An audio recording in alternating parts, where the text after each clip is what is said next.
I really want to emphasize people should start with the act breaks. Don't start with the want. We always want to start with the want. That's going to throw you off most of the time.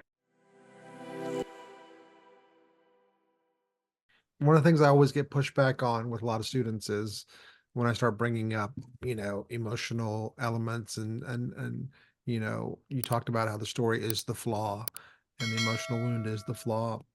But I'm writing an action movie, but I'm writing a comedy, but I'm writing it.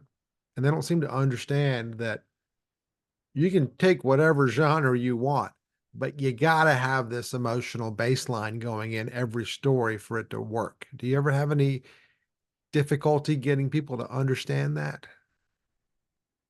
Only in the sense that I mean, I make a pretty convincing case pretty early on that it doesn't matter what the genre is, that this is the story.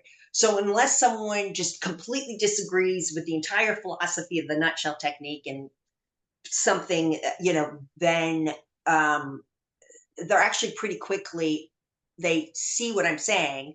They just aren't sure how to implement it. And maybe there's a little doubt, until they actually see it in when they turn in a beat sheet or they turn in a script and they realize, oh, that makes a huge difference, right? That's going to take it.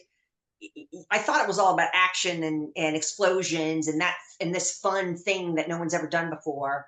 And those things can be great, but it just was not affecting anyone. No one cared and everyone lost interest. And now that I focused on bringing out, well, what flaw is John McClane facing Mm, as he's dealing with this, right?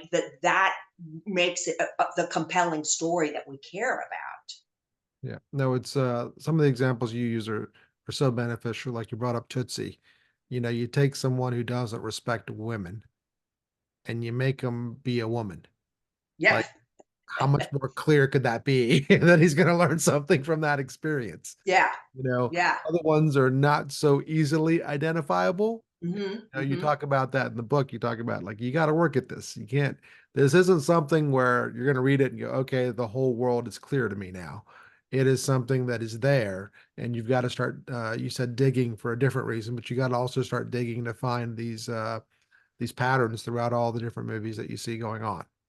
Yeah, you got to practice, right? If this is it is a bit of a new framework, and I tell my students they should be nutshelling everything they see. And I let me just say, I really want to emphasize people should start with the act breaks. Don't start with that want. Don't start with the want. We always want to start with the want.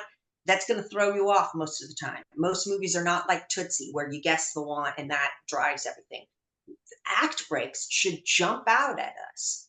Sometimes when I assign a difficult movie for my students, and I'll warn them, this is a difficult nutshell.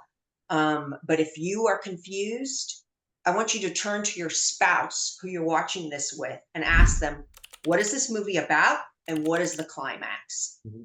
Because they're going to be able to identify it. They're not intellectualizing it like we are. We should feel those two moments in our gut, Hmm. right? They should affect us in our gut, right? We feel, oh, everything changed at the point of no return, and oh, this is a climax, right? Those should jump out at us. Then we intellectualize. Well, what do they represent, right? What flaw are we moving? Then we look at what those represent, those different pieces, right? But start there with everything you watch. And by the way, it applies to television exactly, episodic television exactly the same. So if you're, trying to learn episodic television structure, every time you watch an episode of television, look for those, and I don't want to say act breaks because the structure is a little different on the script, but look for those two big moments. Every episode of television should have them. What is the big event that makes this episode this episode?